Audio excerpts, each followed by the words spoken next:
Our guest today has served as Alderman of the 42nd Ward for 5.5 years. Prior to being elected Alderman, our guest today worked for Illinois House Speaker Michael J. Madigan as a policy analyst and as communications director. Following his nearly 7 years in state government, he was tapped by AT&T to serve as Midwest Vice President of Public Affairs. At that time, our guest today was AT&T's youngest regional vice president. The best decision he ever made was to marry his wife, Kristen. Ladies and gentlemen, Alderman Brendan Reilly. Alderman. There we go. Have some fun up here. I'll try my best. Good afternoon. Good afternoon. Thank you for having me back, Jay. Thanks for the very kind introduction. This has become an annual event for me. This is now my fourth City Club address, and this has become an opportunity to reflect on how we've been doing over the last several years in downtown Chicago's 42nd Ward. Starting 2 years ago, I used this opportunity to start talking about budget priorities in the city of Chicago. As you all know, following the Great Recession of 2008, suddenly the minutia of public budgets became very, very important. And as we're working to turn around our economic ship here in the city, our budget is certainly the key guiding document. I'd also, before I speak, I'd like to recognize someone who recently passed away last week, given that we're talking about the city budget. Gene Saffold, who was a financial officer under the Daley administration, unfortunately passed away due to complications with heart surgery last week. I was shocked to receive that news and was very saddened. In my role under the previous administration, I had to, from time to time, criticize the way the city budget was being balanced, and unfortunately for Gene, there were certain situations where we had to disagree publicly. But I can tell you, he was the absolute commensurate gentleman, a truly kind individual, a good, decent person. I know the city of Chicago was lucky to have his service, and to his family, I send my deepest condolences. In last year's remarks, I reflected upon my 2010 City Club address that outlined a host of opportunities for the city of Chicago to reform and balance our budget by addressing our structural deficit in a more meaningful and impactful way. During that talk, I reviewed our new mayor's budget proposal with you and walked through the specifics of his proposal. I outlined the series of difficult choices the mayor and city council would have to make in order to right-size city government and finally address a massive structural deficit the city had carried for nearly a decade and a half. As we walked through each component of the mayor's budget proposal, I described the shared pain and sacrifice we'd all have to make, from individual Chicagoans to our largest institutions, in order to end the hemorrhaging of city tax dollars and to eliminate our growing budget deficit. At the conclusion of last year's discussion, I think it was quite clear that Mayor Emanuel and I share many of the same core values when it comes to balancing our city budget and striving to reform and reshape a smaller, more efficient, technology-driven government that can accomplish more with less. Although the City Council unanimously supported Mayor Emanuel's 2012 city budget, his first as our mayor, it did not come without a tremendous amount of discussion, debate, and negotiation, literally up until the very few minutes before a vote was taken. We made painful cuts across many key departments. We eliminated hundreds of city positions, closed thousands of vacant positions, and we made the difficult choice to transition the city of Chicago out of the healthcare delivery business, an area that has never been a core competency for our city government. For the first time in a long time, the mayor and city council put Chicago's budget on a strict diet, restructured our core bureaucratic functions, and significantly reduced the size of local government. I believe the passage of last year's austerity budget is a positive signal that the city is now turning the corner and willing to take a new approach to deliver better services at a lower cost to Chicago taxpayers. To remind you, as a refresher, the 2012 austerity budget that we approved last year reduced expenditures by $417 million through departmental consolidation, headcount reductions, and elimination of vacancies, erasing 2/3 of the budget deficit by cutting and better spending managing costs. We held the line on city property taxes with no increase to general taxes, instead implementing targeted revenue increases and improving the collection of taxes and fees. We pursued efficiencies in services using managed competition and reverse auctions for commodities to squeeze more efficiency and savings out of our city vendors and contractors. We moved the city away from its reliance on one-time revenue sources and the lease of public assets to balance the budget and eliminates roughly 90% of the city's structural deficit in the first year of the Emanuel administration. And we cut city personnel by 2,300 budgeted positions, an 8.2% reduction in total workforce from 2011 to just over 30,000 city employees, the smallest city government we've seen in decades. Mayor Emanuel made Alderman Tunney and I very happy when he endorsed our proposed phase-out of the job-killing employer head tax and incorporated it into his budget proposal, something the previous administration had refused to do.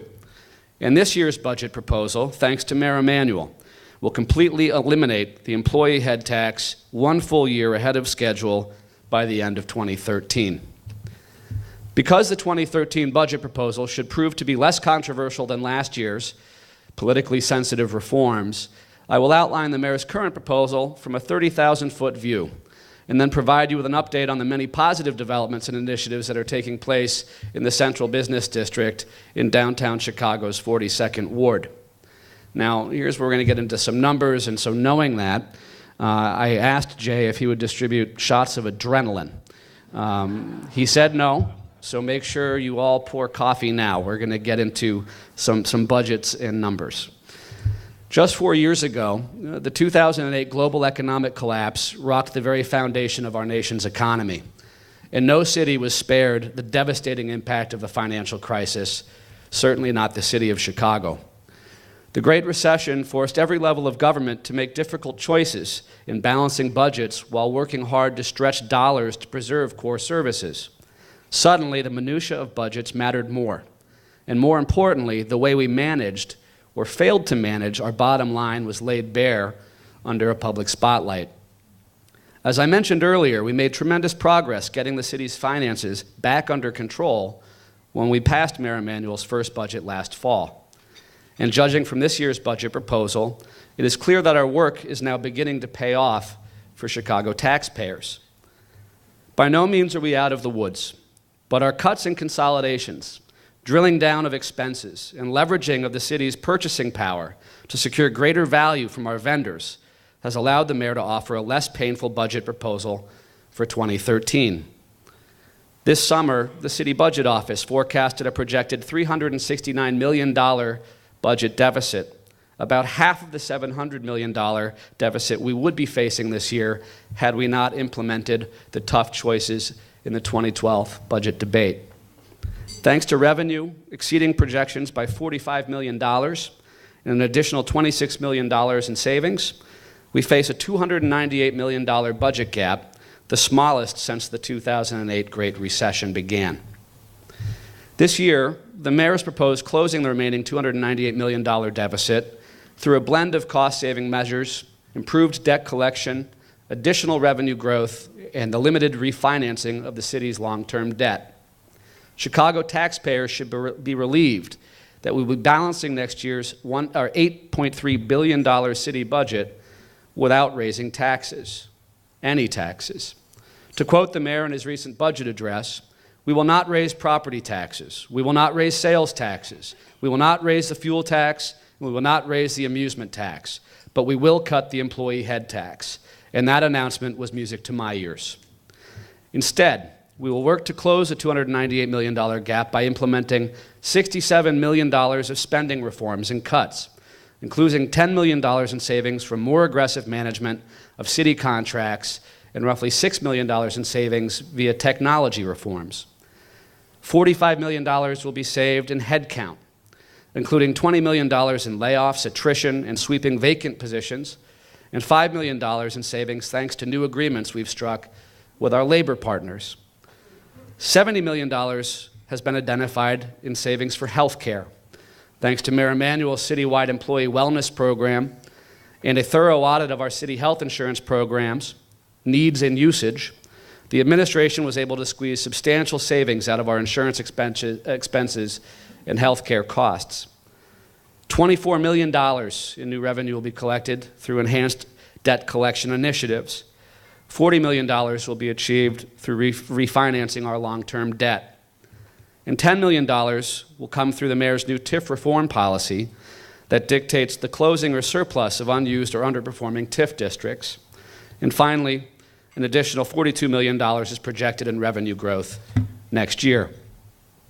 Thanks to the mayor's spending reforms and cuts in last year's budget and the reforms contained in this year's proposal, the administration is backing a modest expansion of several mission-critical programs that can provide a solid return on our investment.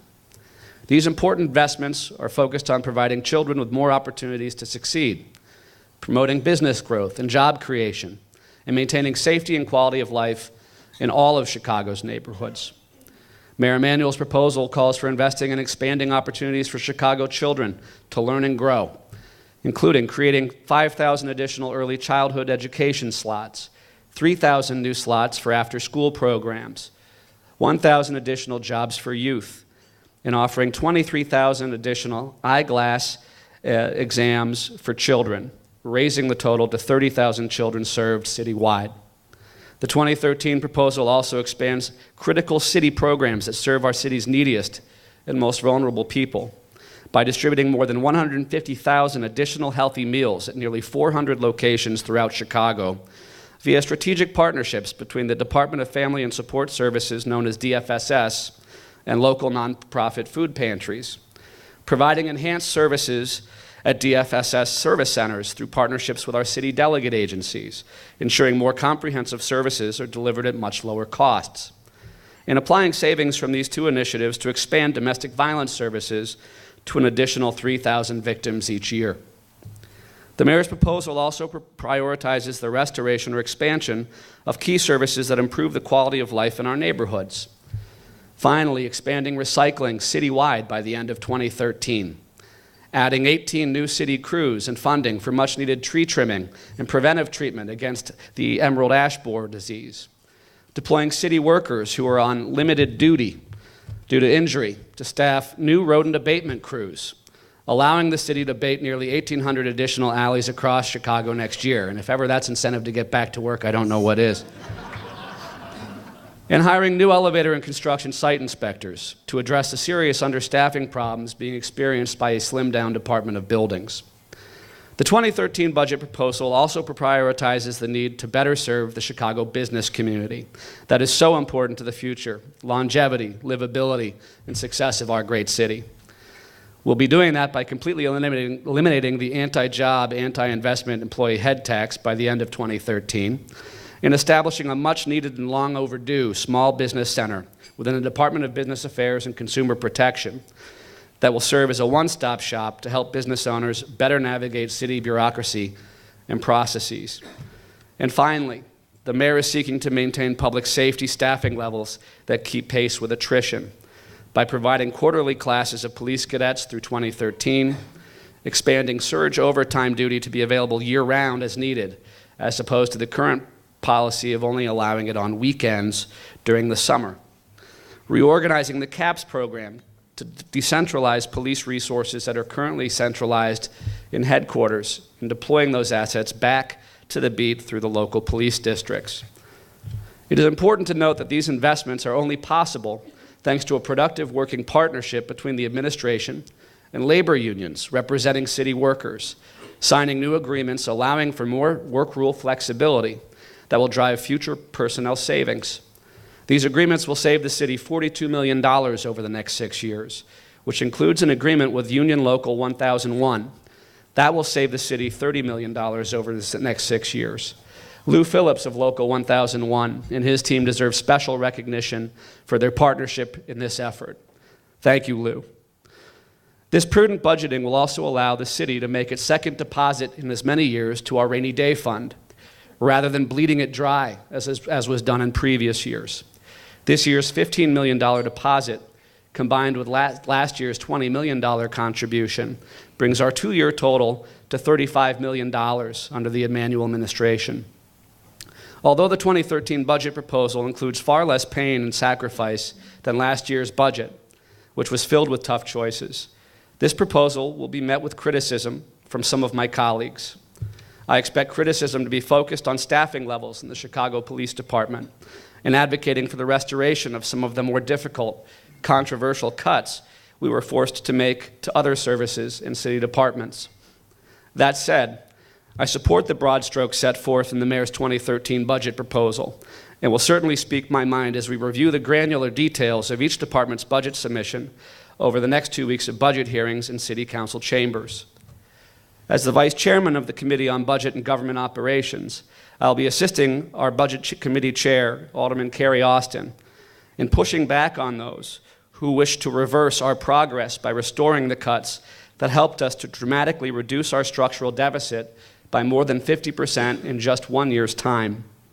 Like every single alderman on the City Council, I believe the City of Chicago needs to make it our top priority to provide additional resources to the Chicago Police Department at every possible opportunity.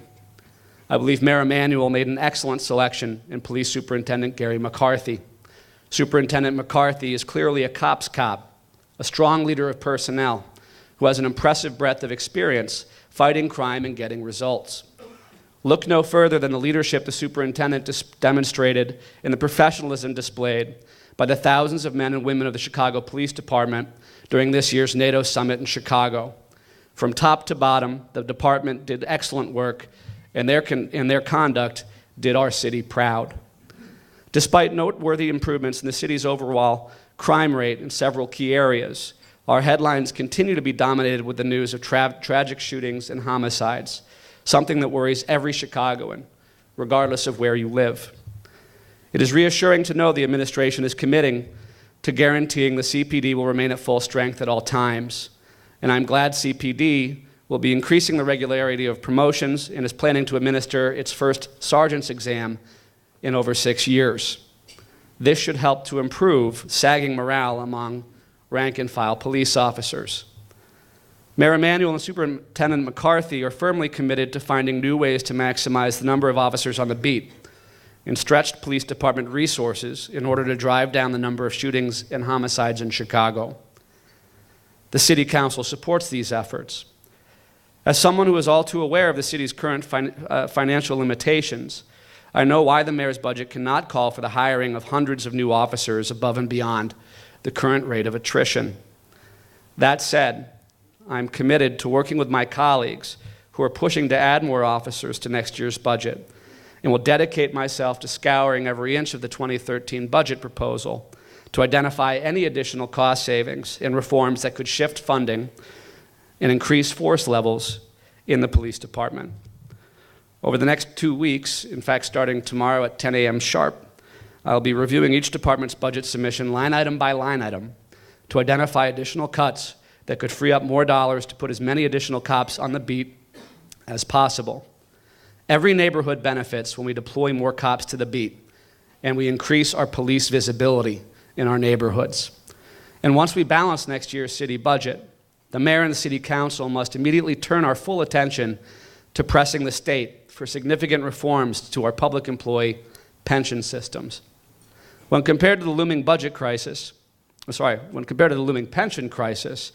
this year's $300 million city budget deficit is virtual chump change. As noted by the mayor during his address, in just 4 years, the cost to fund our basic pension obligations will exceed $1.2 billion. That's $1.2 billion with a B, roughly 22% of the city's total annual budget, a massive liability that continues to grow exponentially each year. In order to meet our current pension obligations, the city would have to raise property taxes a full 150%, or cut $1.2 billion in current city services like police, fire, and infrastructure. Neither of those options is acceptable or practical, if Chicago is to maintain its status as a world-class global city. Instead, we will need the General Assembly and our governor to finally tackle this issue once and for all, so we can take the necessary and difficult steps to put our pension systems back on a path to solvency. To be clear, our pension crisis should not be blamed on public employees. Those employees have consistently contributed at the level mandated by state law. And this crisis is not City Hall's fault either. The city has consistently contributed to the pension funds at levels mandated by statute. And in the wake of the 2008 economic crisis, fund managers can't bear all the blame either for the loss of billions of dollars in fund value over the past several years. In fact, the state's failure to require pension systems be funded based on an actuarial basis versus the current flawed and arbitrary pension funding formula is one chief culprit we must confront.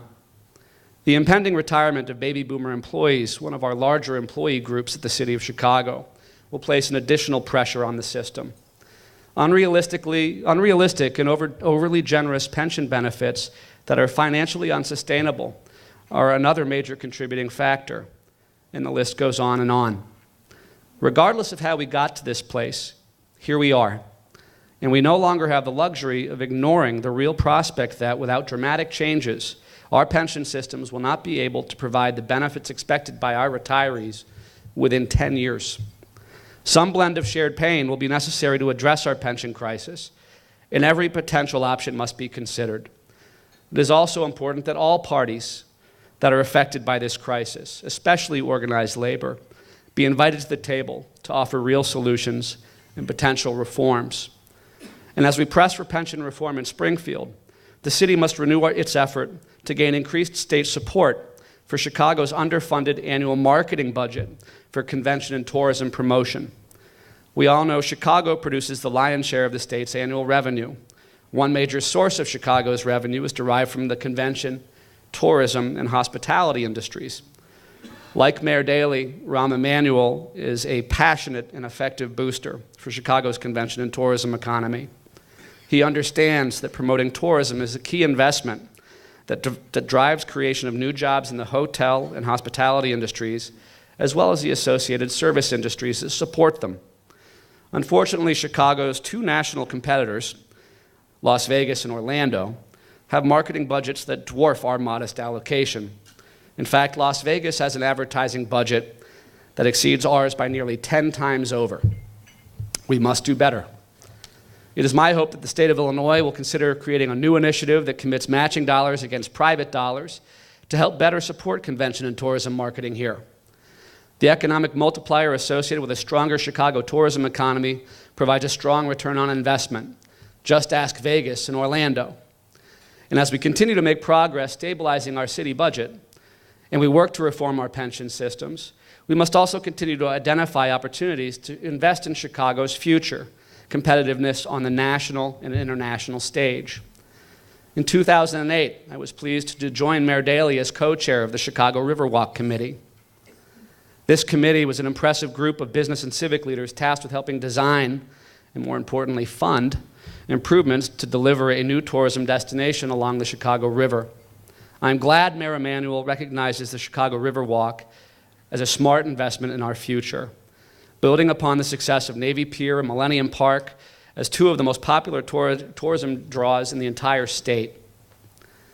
Our river has all the potential to become the next great tourism draw that complements Grant Park and our beautiful lakefront. To be clear, the mayor is not suggesting we forego or shortchange our top funding priorities, like public safety, transportation infrastructure, and other key services in order to facilitate the continued development of the Riverwalk. Instead, we'll be pursuing federal and private grant opportunities and corporate contributions to support this effort.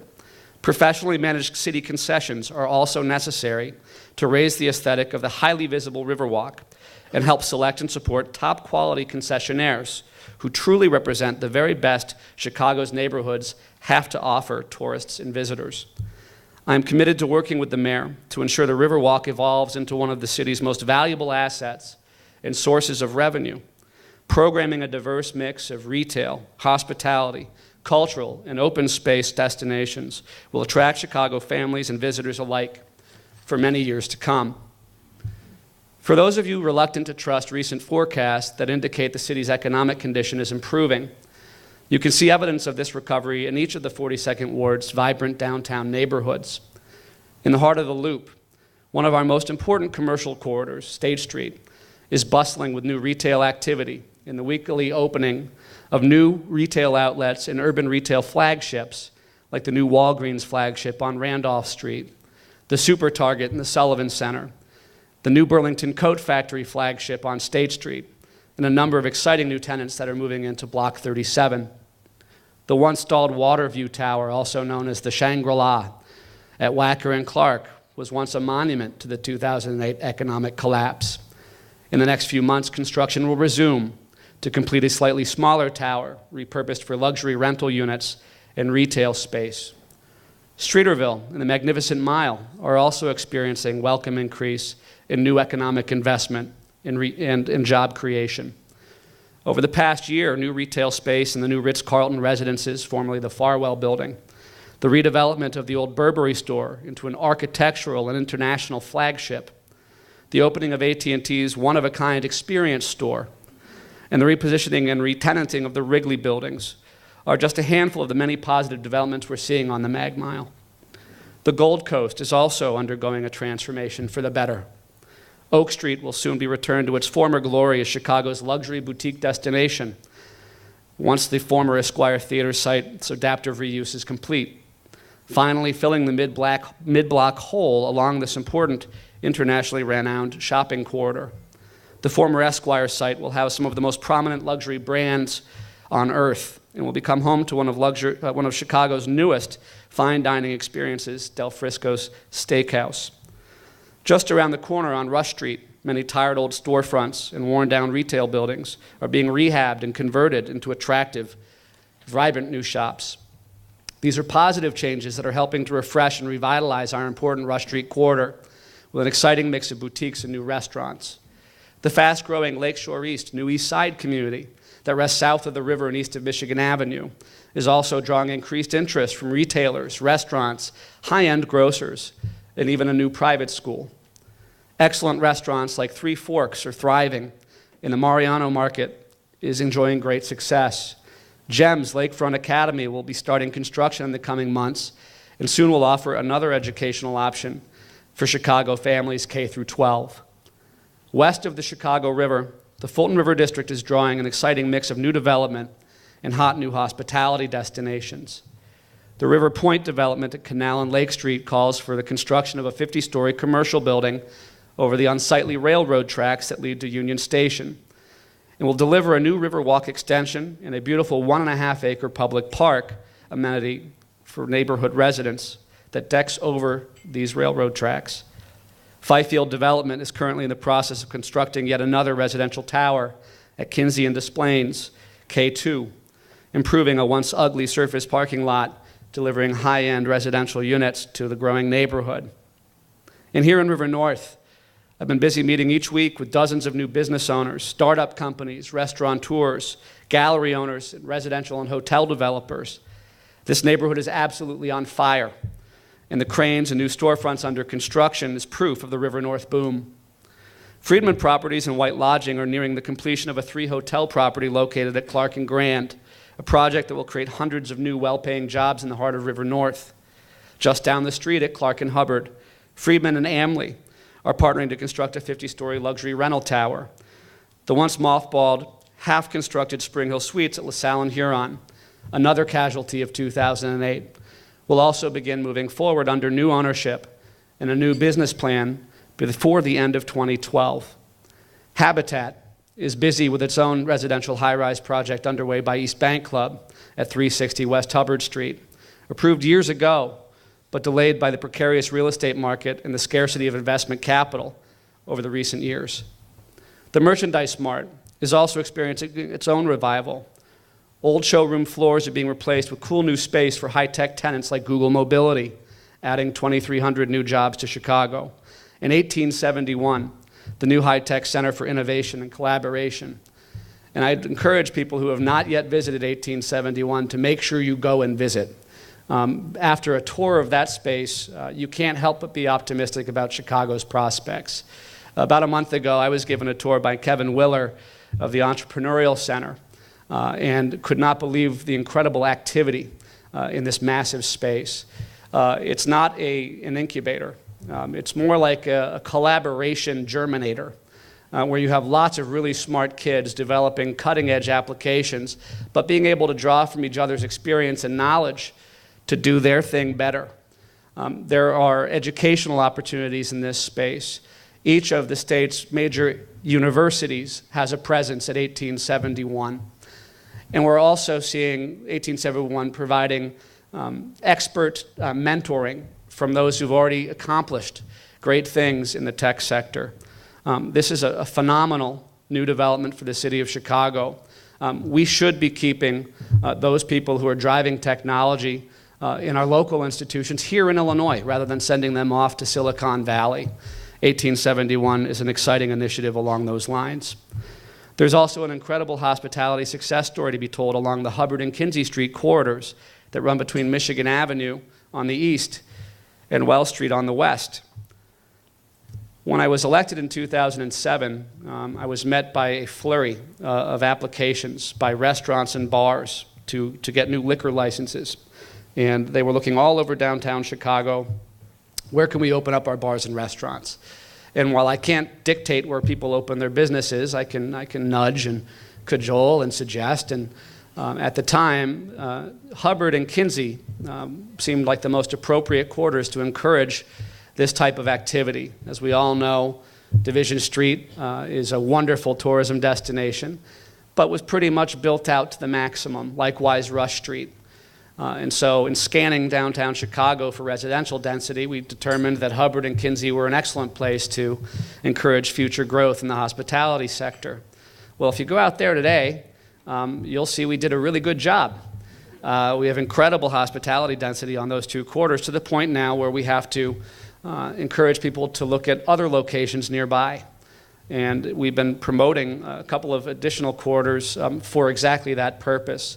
Alpana Singh will be opening a brand new restaurant on Wells Street south of Chicago Avenue. And this is one of the rare areas in the 42nd Ward where we have vacant retail storefronts.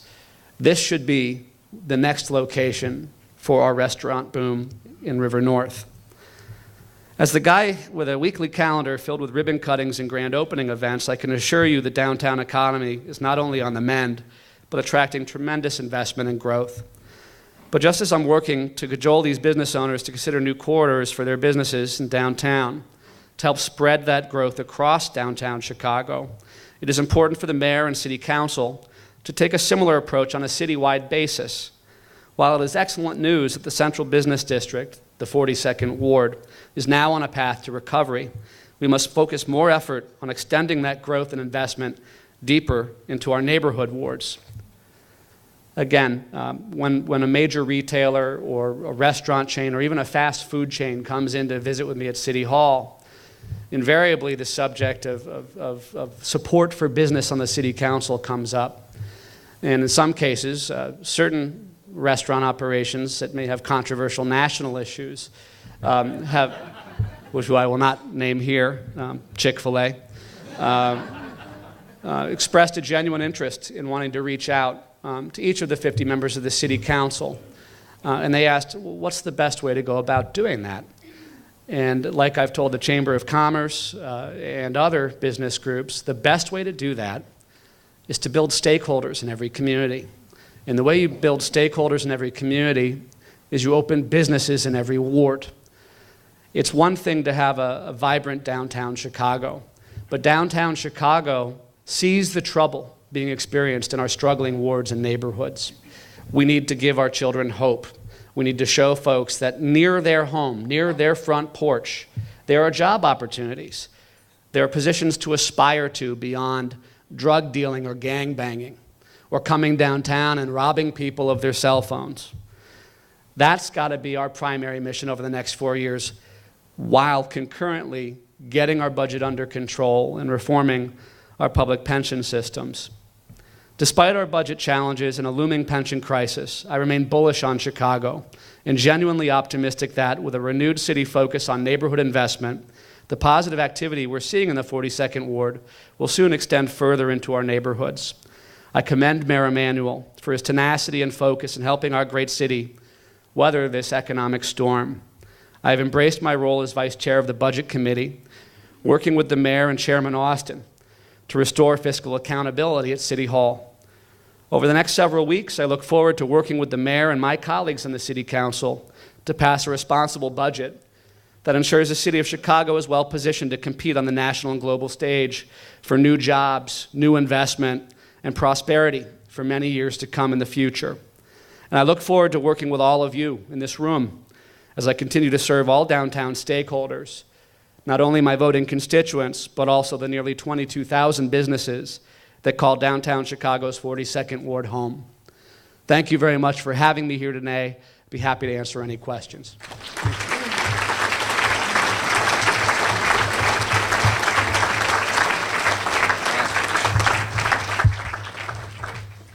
Given the City Club rules of trying to get out on time, we'll start and end with the bullet round. Short questions, short answers. Let's get going. Reuben Hedlund. Reuben, where are you? Raise your hand. There you are. Right off the bat, what is the status of the proposed development at Wolf Point? I didn't put that in my speech because I knew it would come up in Q&A.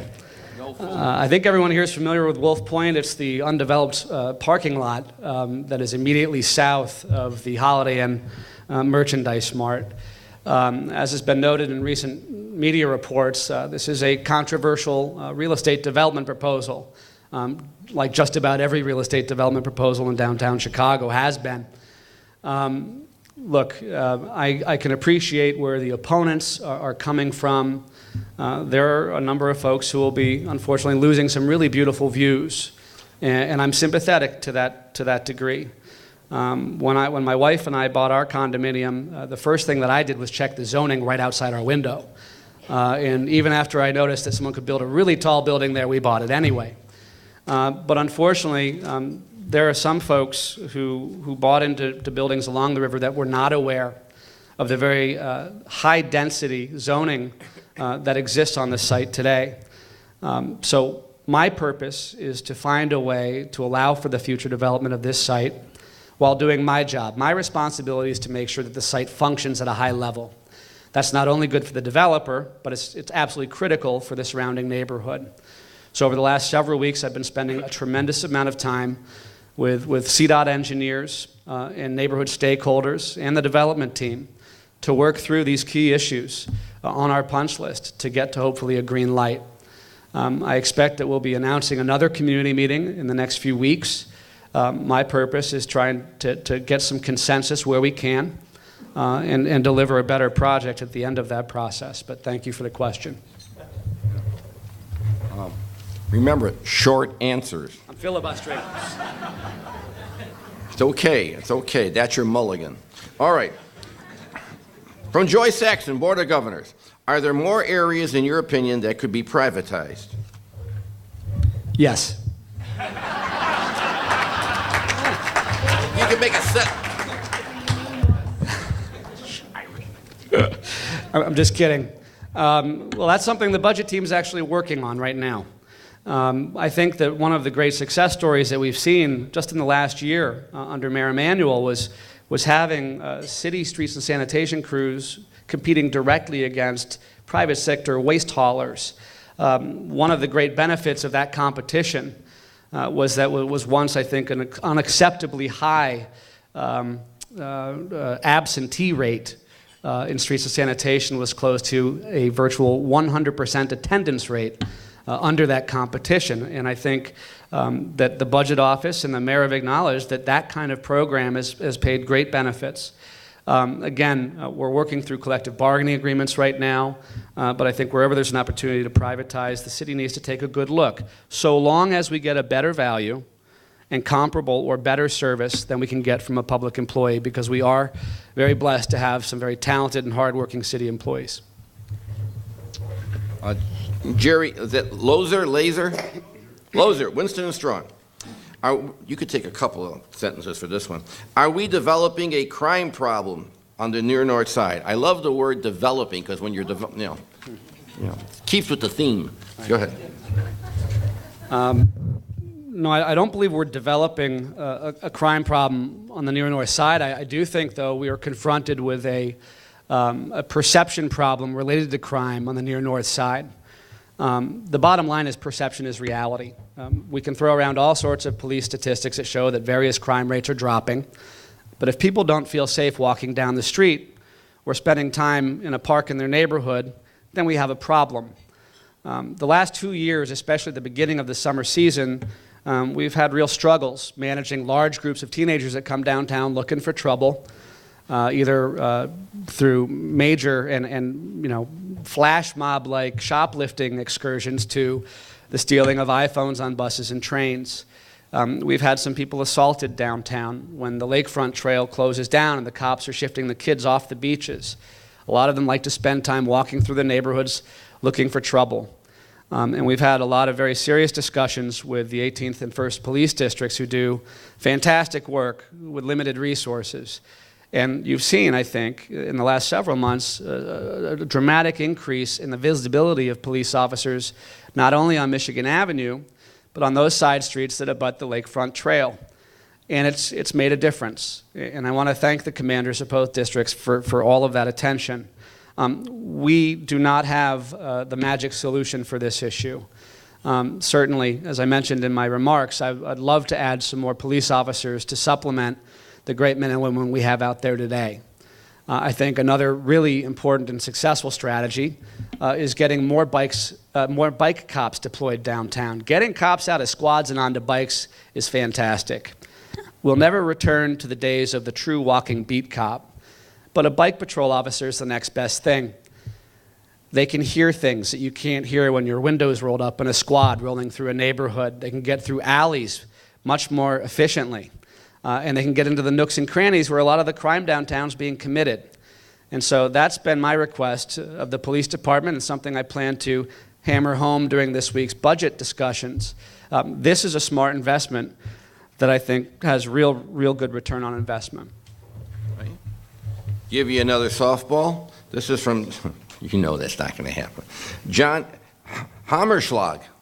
There you are, I see you. City Club member. Where do you stand on the demolition of the former President Prentice Hospital building on the Northwestern Memorial Hospital campus? Softballs, everyone, just laying them up there. Yeah, thanks, Paul. Yeah, I didn't include this in the speech because I knew this would come up as well. Let me give you, and you know what, Paul, you're going to get more than a minute answer on this because this is a pretty important question to answer. Okay, well, thanks, Paul.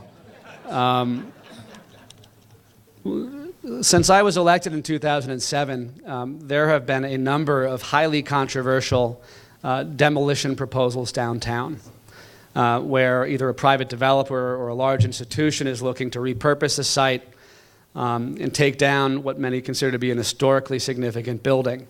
That's the case here with Old Prentice. I'm very proud of my track record on historic preservation and landmarks. During my 5-year tenure as alderman, we have saved literally every single building that has ever been proposed for demolition. And to go a step further, I actually have saved a building from Northwestern's demolition ball once before, despite being told it was absolutely impossible to repurpose that property. If you remember, it was just weeks on the job, 850 North Lakeshore Drive was to be demolished for the redevelopment of luxury condominium units. And I understand the value of the parcel. It's an absolutely beautiful unobstructed view on the lakefront. But what made that a bit different than the Old Prentice issue is that the idea was that that property would be sold to a private interest. The difference here is that Old Prentice is not to be sold to a private developer or a hotelier or a residential developer. The institution plans to keep that within the institutional campus. And if you were to look at the map of the medical campus, you could understand why the institution has a strong interest in keeping a medical facility on that plot. Literally, the synergy next door. For research facilities to be useful and productive, you need to be co-located or practically co-located with medical facilities. And so that's one of the great challenges that comes with this site. I respect the opinions of the preservationists who understand that Goldberg was a very important architect. I agree. For 2 years, I've been working towards landmarking Marina City, one of the great iconic pieces that Goldberg brought to this city. It's in nearly every snow globe at the airport. Why is it not yet a landmark? I understand that he revolutionized architecture and design, and I know that there are dozens of examples of beautiful hospital facilities throughout the country that he was responsible for. But again, I've been trying to work with both parties to see if there is any way possible, any way at all, to get use out of the existing structure that provides an added value to the university. And to date, we've not been able to accomplish that. At my insistence, the preservationists went out and commissioned their own reuse study, something I wished I'd had for the 850 Lakeshore debate. And I sat down with them. I actually encouraged the university to share, open up all of their architectural plans to allow the preservationists to go and conduct this study. And unfortunately, the product we received back, though very well prepared and by excellent architects, fell short of what the university needs to operate a world-class research facility that would add thousands of jobs to Chicago. And so that's where we stand today. We have not yet been able to find a solution to that riddle. Until we do, my inclination, unfortunately, would be to allow the university to proceed with its plans. I think that the university has taken an honest look in this particular case at the old Prentice site and has been trying to find a way to make it work. Mayor Emanuel and the Landmarks Commission have a lot to do with this. So I remain open to suggestions, and believe me, if there's a eureka moment, I'm all ears. The last thing I want to do is take down important architecture in the central business district, and I think that my track record is living proof.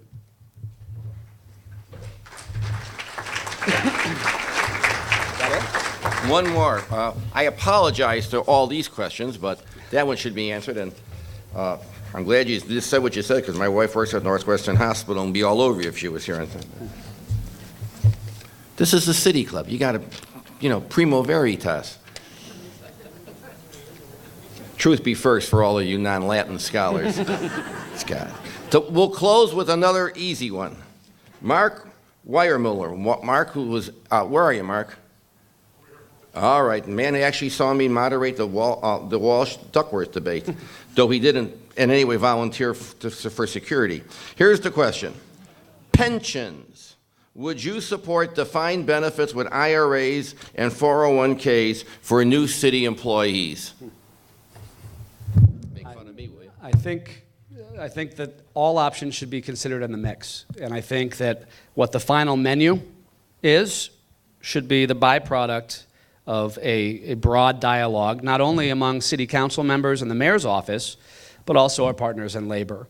If we aren't able to get movement on other potential concessions to help us improve our pension liability problem, then perhaps this is something we could consider. But again, I think every possible option should be on the table, and let's see how that discussion progresses. But bottom line, this is all cart before horse.